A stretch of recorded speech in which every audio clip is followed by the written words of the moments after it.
नमस्कार, स्वागत है एक बार आपका फिर से सियासत और ब्यूरोक्रेसी से जुड़ी हुई खास खबरों में जो कानाफूसी और चर्चा पर आधारित होती हैं। तो चलिए शुरू करते हैं इस बार का पावर सेंटर।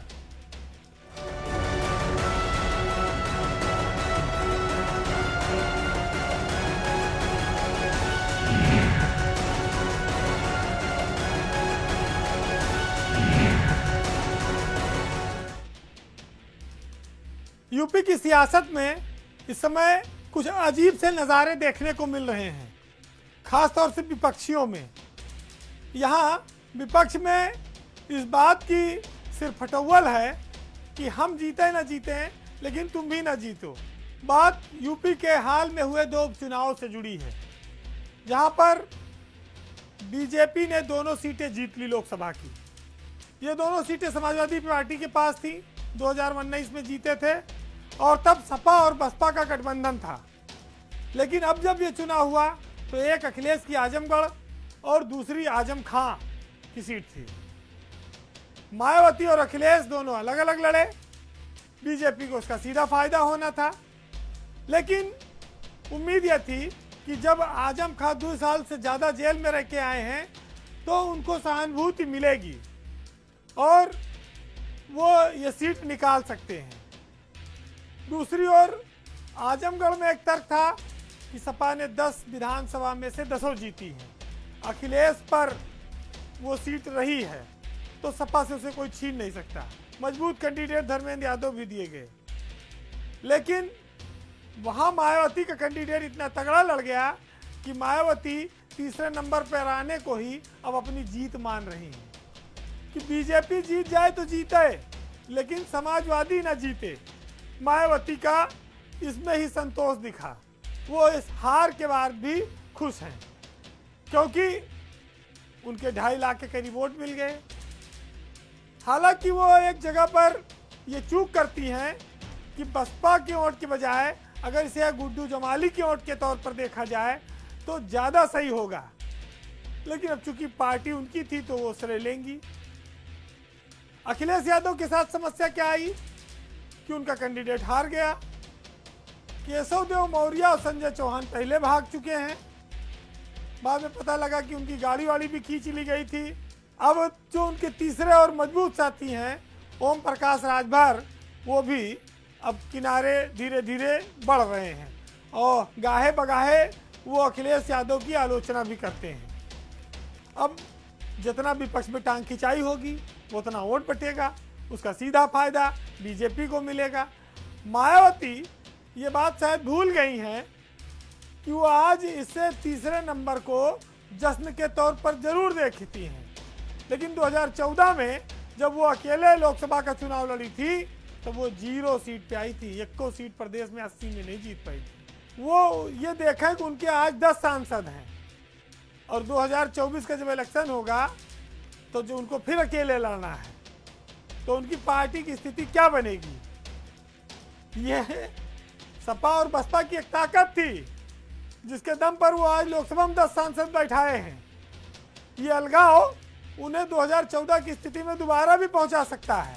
ये देखते होंगे आप कि सत्ताधारी दल से लड़ने के बजाय मायावती, कांग्रेस पार्टी और छोटे छोटे दल ये सब आपस में लड़ रहे हैं। समाजवादी पार्टी ये सत्ताधारी दल से नहीं लड़ रहे हैं, ये विपक्ष में एक विपक्ष दूसरे विपक्ष से लड़ रहा है।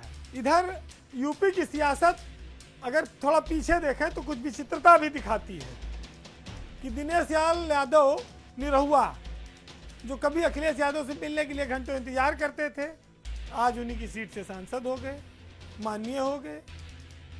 और यूपी की भोजपुरी फिल्म जगत में एक तीसरा नाम और जुड़ गया, पहले मनोज तिवारी, फिर रवि किशन, अब निरहुआ।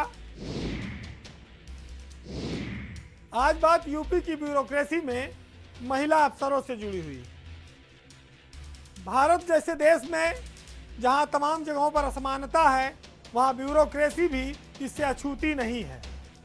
उत्तर प्रदेश एक बड़ा विशाल राज्य है, आईएएस अफसरों का एक बहुत बड़ा समूह है यहाँ, लेकिन जब आप ब्यूरोक्रेसी के सर्वोच्च पदों पर नज़र डालेंगे तो यहाँ भी देखेंगे कि पुरुष और महिला अफसरों के बीच काफ़ी अंतर देखने को मिलता है।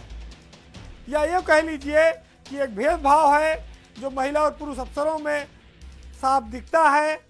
महिला अफसर शासन में वरिष्ठ तो बहुत हैं, लेकिन उच्च पदों पर पुरुष बैठे हैं और कहा जाए तो 120 के नाते कहने भर को महिला अफसरों को कुछ महत्वहीन विभागों का चार्ज देकर एक शोभा बढ़ाने की स्थिति में रखा गया है। आज हम बात करेंगे यूपी के आधा दर्जन ऐसी महिला आईएएस अफसरों की जो वरिष्ठ हैं, एसीएस रैंक में हैं, लेकिन एकाध को अगर छोड़ दिया जाए तो ज़्यादा के पास खाली समय काटने की स्थिति है या महत्वहीन तैनाती जैसी कह सकते हैं आप, वैसी स्थिति है। ब्यूरोक्रेसी में ये जो भेदभाव है ये दर्शाता है कि जो बड़े पद हैं, प्रमुख पद हैं, उन पर पुरुषों का कब्जा है। सरकार भी शायद पुरुष अफसरों से ज़्यादा संतुष्ट रहती है, इसीलिए महिला अफसरों को किनारे करके रखा गया है। अगर आज आप इस पर नज़र डालें तो सबसे पहले नाम आता है यूपी में 1989 बैच की आईएएस अफसर मोनिका एस गर्ग का। वो उच्च शिक्षा विभाग की अपर मुख्य सचिव हैं, एसीएस हैं। और आप जानते हैं कि उच्च शिक्षा विभाग में जितनी यूनिवर्सिटियां हैं, विश्वविद्यालय हैं, ये सीधे राज्यपाल के अधीन होते हैं। शासन को ज़्यादा कुछ करने को रहता नहीं है। डिग्री कॉलेजेस कुछ हैं और कभी उनका सिलेबस बनवाना और कभी उनके यहाँ पर व्यवस्था लागू करना, जून जुलाई अगस्त में सेशन को देखभाल करना, यही सब रहता है। तो एक तरह से कहा जाए कि उच्च शिक्षा जैसा महकमा एक एसीएस रैंक को बैठाकर वहाँ पर सिर्फ समायोजन के तरीके से देखा जा सकता है। दूसरे बात अगर आप आएंगे तो 1989 बैच की ही आराधना शुक्ला का भी है, जिनको माध्यमिक शिक्षा दे रखा है। पिछले 4 सालों से वो इस विभाग में हैं, एसीएस रैंक की अफसर हैं। अब अगले साल उनका रिटायरमेंट भी हो जाएगा। आराधना शुक्ला बड़े बड़े महकमों में रही हैं, पीडब्ल्यूडी जैसे महकमे भी उन्होंने चलाए हैं, ट्रांसपोर्ट विभाग में भी वो रही हैं। लेकिन बीजेपी की सरकार में उनको एक कम महत्व के विभाग में लाकर माध्यमिक शिक्षा में डंप कर दिया गया। नौकरी के अंतिम समय में हैं, वो बड़ी जिम्मेदारी उठा सकती हैं, लेकिन सरकार शायद महिला होने के नाते ऐसे प्रतिभाशाली अफसरों को भी किनारे डाले हुए है। अब एक नई किस्सा आपको सुनाते हैं। एक मैडम हैं एसीएस रैंक में, डिम्पल वर्मा। पिछले कई सालों से वो अपर मुख्य सचिव हैं और विभाग कौन सा है? पीआरडी। पीआरडी तो बहुत लोग जानते भी नहीं होंगे। होमगार्ड के साथ उन्हीं तरह वर्दी पहन के हाथ में डंडा लेने वाला चलने वाले लोग हैं, उनको पीआरडी कहा गया है। और युवा मामले के विभाग की वो एसीएस हैं। अब उनका 3 महीने मात्र रिटायरमेंट बचा है। बीजेपी सरकार जब से सत्ता में आई, उसने उनके कैरियर को एक तरह से लाके डंप कर दिया यहाँ। हैरत इस बात की है कि डिम्पल वर्मा के पति उत्तर प्रदेश पुलिस में शीर्ष विभाग पर कायम है। मुख्यमंत्री की नज़रों में उनके नंबर भी बहुत ज़्यादा हैं, लेकिन प्रशांत कुमार जैसा एडीजी लॉ एंड ऑर्डर, वो अपनी पत्नी के लिए कोई पैरवी नहीं कर पाए। डिम्पल वर्मा अंधेरे में है, प्रशांत कुमार रोज चमकते हैं। अगला नाम आता है 1990 बैच की आईएएस अफसर हैं कल्पना अवस्थी का। कल्पना अवस्थी जब उत्तर प्रदेश लौटकर आई थी केंद्र से, तो उनके साथ कुछ एक्सीडेंट हो गया। क्योंकि समाजवादी पार्टी सरकार में थी, उनको अचानक से चित्रकूट का एक बार कमिश्नर बना दिया गया। खैर उनकी वापसी हुई शासन में, लेकिन पिछले काफ़ी लंबे समय से उनको खेल कूद जैसे विभाग में प्रमुख सचिव बनाकर रखा गया है। वहाँ पर आरएएस भी है उनके पास।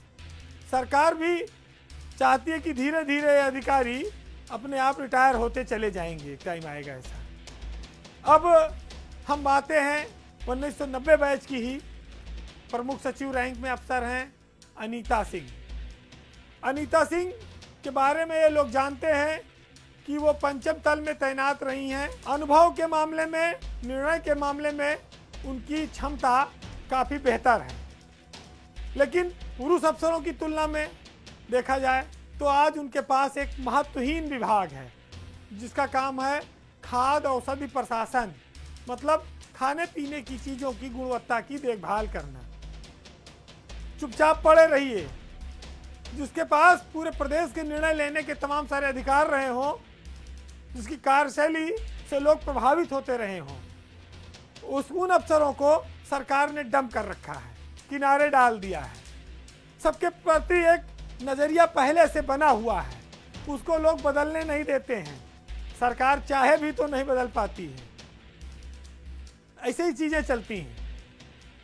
अब 1993 बैच की एकमात्र अफसर हैं बीना कुमारी मीना, जिनके पास अगर देखा जाए तो खाद्य रसद जैसा एक बड़ा महकमा है, वो उसकी मुखिया हैं। और कहा जाए तो वो प्राइम पोस्टिंग में हैं, वो लाइमलाइट में हैं, सीधे हैं। उनके पति भी हैं, वो भी सहकारिता के प्रमुख सचिव हैं। ये एक जोड़ी जो है वो बेहतर पोजीशन में है। अगर आप ब्यूरोक्रेसी के साथ साथ ये आप देखें कि यूपी में इस समय 1988 बैच, 1989 और 90 बैच के आईएएस अफसर ही सरकार चला रहे हैं, क्योंकि इन्हीं की संख्या ज़्यादा है और इनमें से ज़्यादातर अफसर महत्वपूर्ण विभागों पर काबिज हैं इस बैच के। लेकिन महिला अफसरों के मामले में उन्हें कम महत्व के विभाग से संतोष करना पड़ रहा है। अब ये सरकार का नज़रिया है, ये सरकार में बैठे हुए लोगों का। हालांकि सरकार चाहे तो इन अफसरों की ओर भी ध्यान दे सकती है। वो चौंकने लगे हैं बेवक्त की हवा से भी, जो कह रहे थे कि डरते नहीं खुदा से भी। उत्तर प्रदेश की ब्यूरोक्रेसी में इन दिनों कुछ रिटायर अफसरों को नींद नहीं आ रही है। अच्छी खासी सेवा की, सर्वोच्च पदों पर रहे, काफ़ी संतोषजनक स्थिति में हैं। रिटायर होने के बाद मौत से आराम के दिन कट रहे थे, लेकिन अचानक से सीबीआई ने एक ऐसा जिन्न बाहर कर दिया जिसके बाद इन अफसरों पर आफत आ गई। यूपी के मुख्य सचिव जैसे बड़ी कुर्सियों पर बैठने वाले लोग अब रिटायर हैं, आराम फरमा रहे हैं, लेकिन सीबीआई ने उनकी नींद हराम कर दी। आज बात दो महत्वपूर्ण घोटालों से जुड़ी हुई, जिसमें सीबीआई ने राज्य सरकार से अभियोजन चलाने की स्वीकृति मांगी है। पहला मामला है मायावती सरकार में हुए चीनी मिल घोटाले का, जिसमें आधा दर्जन से ज़्यादा आईएएस अफसर फंसे हुए हैं, और दूसरा मामला अखिलेश यादव सरकार में हुए रिवर फ्रंट घोटाले से जुड़ा है। इन दोनों में बहुत सारे आईएएस अफसर सीबीआई के रडार पर हैं। अगर रिवर फ्रंट घोटाले की बात करें तो उसमें पूर्व मुख्य सचिव आलोक रंजन और दीपक सिंघल के खिलाफ सीबीआई ने अभियोजन की स्वीकृति मांगी है। बताया यह जाता है कि इंजीनियरों की गिरफ्तारी और उनसे पूछताछ के बाद दस्तावेजों के आधार पर सीबीआई ने राज्य सरकार को पत्र लिखा है। उस समय दीपक सिंघल प्रमुख सचिव सिंचाई हुआ करते थे, उन्हीं के टाइम में रिवर फ्रंट बना था। दूसरा एक मामला है 21 चीनी मिलों को बेचने का। उस समय मायावती मुख्यमंत्री थी और उनके प्रमुख सचिव थे दुर्गा शंकर मिश्रा। दुर्गा शंकर मिश्रा आज उत्तर प्रदेश के मुख्य सचिव हैं। उनका नाम भी इस समय चीनी मिलों के मामले में चर्चा में आ गया है। हालांकि ये अधिकारी ये कहते हैं कि जो उस समय सरकार के निर्देश थे, नियमों के तहत वो अनुमति दी गई, मंजूरी दी गई है।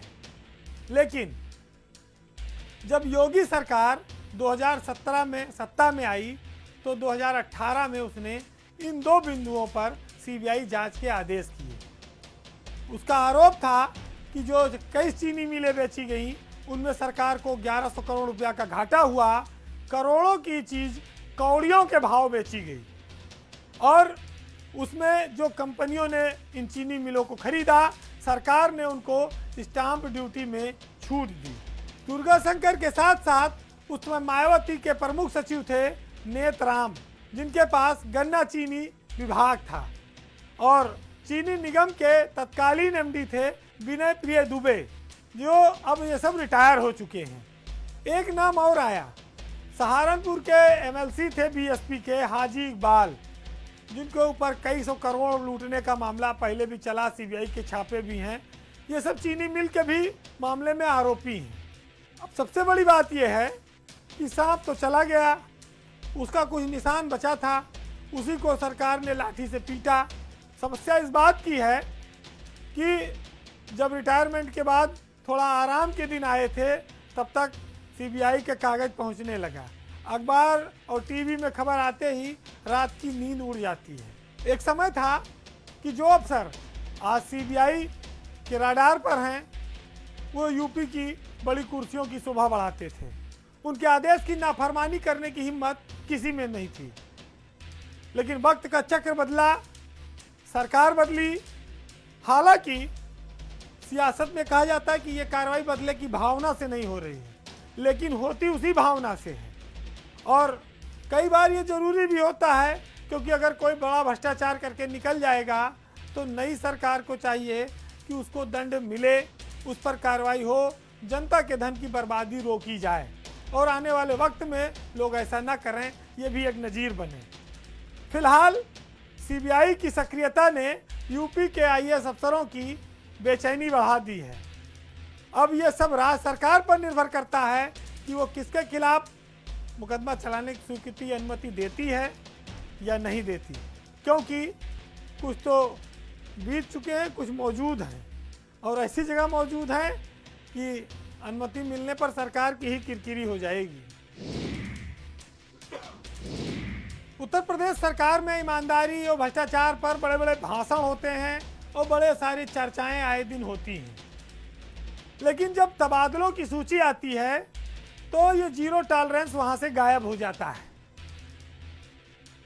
सरकार भ्रष्टाचार पर जो नारा देती है और सैकड़ों लोगों के खिलाफ कार्रवाई करने का दावा करती है, लेकिन जब आप इसको चेक करेंगे तो यह लक्ष्य 100% सफलता से काफ़ी दूर नज़र आता है।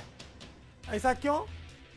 क्योंकि नौकरशाह अपनी आदत से बाज नहीं आते। जब वो जहां मौका पाते हैं, राजकोष को, जनता के धन को नुकसान पहुंचाते हैं। पिछले दिनों ब्यूरोक्रेसी में कुछ बदलाव हुए। जो तबादला सूची जारी हुई, उसमें एलडीए वीसी के पद को लेकर लोगों में आश्चर्य है। इंद्रमणि त्रिपाठी को एलडीए का नया वीसी बनाना लोगों को चौंकाता है। साथ ही ये बड़ा हास्यास्पद सा लगता है, क्योंकि जो आदमी लखनऊ में नगर आयुक्त रह के अपने दामन पर सैकड़ों दाग लेकर गया हो, उसे राजधानी में ही एक सर्वोच्च कुर्सी पर बैठा दिया जाए और मालामाल कर दिया जाए।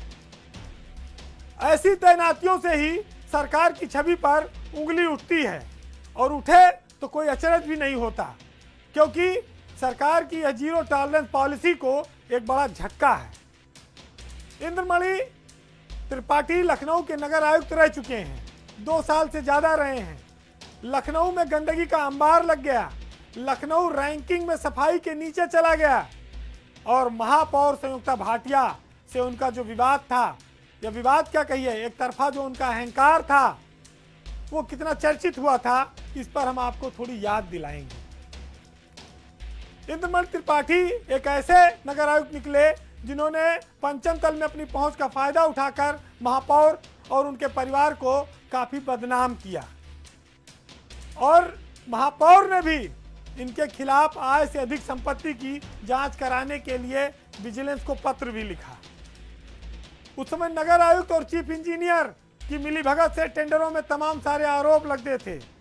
आरोप यह भी लगा कि इंद्रमणि अपने रिश्तेदारों को लाभ पहुंचाने के लिए तमाम सारे पदों का दुरुपयोग कर रहे हैं। लेकिन तत्कालीन नगर विकास मंत्री आशुतोष टंडन के भी इंद्रमणि त्रिपाठी काफ़ी चहेते थे, उसका भरपूर उन्हें फायदा मिलता था। पंचम तल के अफसरों को भी उन्होंने काफ़ी गुमराह कर रखा था, और वो लगातार लखनऊ में 2 साल से ज़्यादा तक नगर आयुक्त बने रहे। अब एलडीए में उनकी तैनाती फिर से तमाम सारे सवाल खड़े कर रही है कि एक दागी अफसर पर इतनी बड़ी मेहरबानी क्यों हो रही है। इंद्रमणि जहां भी रहे, उन्होंने कारनामे करने में कोई चूक नहीं की। जब नगर आयुक्त से हटे तो नगर विकास में विशेष सचिव बने, जहां उनके बॉस रजनीश दुबे बैठे थे पहले से, जिनके वो बेहद चहेते रहे। स्मार्ट सिटी के निदेशक का भी उनको चार्ज मिल गया, और जिस तरह से रजनीश दुबे और इंद्रमणि की जोड़ी ने नगर विकास में खेल किया, दबदबा बनाया और मनमानियां की, वो लोगों को पता है। रजनीश दुबे को भी अपना पद वहां से गंवाना पड़ा, लेकिन इंद्रमणि त्रिपाठी एक कामयाब अफसर साबित हुए। किस चीज़ के दम पर, ये ईश्वर जाने, लेकिन वो एलडीए के बीसी बने बैठे हैं। कहा जाता है कि एलडीए में अफसर चांदी काटने जाते हैं, सबकी निगाह इस पर होती है, और पंचम तल के भी अफसर वहां सीधा अपना आदमी रखना चाहते हैं। तो इंद्रमणि का भी वहां जाना सब इसी नजरिए से देखा जा सकता है। ये जरूर है कि इस काजल की कोठरी से कोई बेदाग नहीं गया। आने वाला वक्त ये तय करेगा कि इंद्रमणि त्रिपाठी जैसे अफसरों का भविष्य क्या होगा। पावर सेंटर में आज बात संवेदनशीलता की और एक ऐसे डॉक्टर की जो सैकड़ों मरीजों की जान बचाता है, लेकिन खुद अपनी जान गंवा देता है। बात आज हो रही है लीवर की बीमारी से ग्रस्त डॉक्टर दीपेंद्र सिंह की। वो इसलिए क्योंकि वो 5 सालों से तबादला मांग रहे थे। चित्रकूट में तैनात थे, इलाहाबाद आना चाहते थे, लीवर की बीमारी से ग्रसित थे, लेकिन तबादला तब हुआ जब 13वीं हो गई। हम किस व्यवस्था में हैं, ये आज सच्चाई अपनी आंखों से देखिए कि 5 साल से डॉक्टर दीपेंद्र सिंह तबादला मांग रहे थे, जिससे कि वो अपना इलाज भी करा सके। वो एक खुद सर्जन थे, लेकिन सरकार ने उनका तबादला नहीं किया। अमित मोहन प्रसाद जो स्वास्थ्य विभाग के अपर मुख्य सचिव बने बैठे हैं, पिछले कई सालों से वो कान में रुई डालकर बैठे हैं। उनको इस तरह के डॉक्टरों का दुख दर्द दिखाई नहीं पड़ता। सरकार और शासन में जो टाल मटोल, बहानेबाजी और टरकाने के अलावा जो काम होते हैं वो सबको पता है। लेकिन आज ये खबर चर्चा में आ गई है कि दीपेंद्र सिंह की मौत हो गई और सरकार ने उनका तबादला इलाहाबाद कर दिया, और तबादला उनकी 13वीं के दिन उनके घर पहुंचा। उनके परिवार पर यह सरकारी वज्रपात की तरह है। सोचिए कि जो आदमी सैकड़ों लोगों की ज़िंदगी बचाता हो, ऑपरेशन करता हो, इलाज करता हो, वो खुद बीमार था, तबादले की गुहार लगाता रहा, शासन में कोई सुनवाई नहीं हुई, 1 साल, 2 साल, 3 साल, 5 साल तक, और मर गया। अब उसका ट्रांसफ़र करने की सुधि सरकार को आई। किस समाज और व्यवस्था में हम लोग जीते हैं, ये वानगी देखिए। बहुत बड़ा महकमा है, लेकिन जो लोग शासन में उच्च पदों पर बैठे हैं, प्रमुख सचिव बने हैं, एसीएस बने हैं, 4-4, 5-5 साल से हैं, वो क्या इसके लिए जिम्मेदार नहीं है? बहरहाल जनता और समय सबका इंसाफ करेगी। ईश्वर भी कोई चीज़ है। इस खबर को लेने के पीछे मकसद बस इतना था कि आप सब ऐसी स्थितियों से जागरूक हों। अब इन गंभीर बातों के साथ कुछ हल्के फुल्के माहौल की तरफ आते हैं, क्योंकि हम कार्यक्रम में अब समापन पर हैं, और समापन प्यार मोहब्बत भरी बातों से करना है। तो एक साहित्यकार ने लिखा है कि बिछड़ के तुमसे किसी दूसरे पे मरना है, ये तजुर्बा भी इसी ज़िंदगी में करना है, और तू जा रहा है तो ये बुरी खबर भी सुन ले कि मेरा इंतज़ार कोई दूसरा भी करता है। नमस्कार।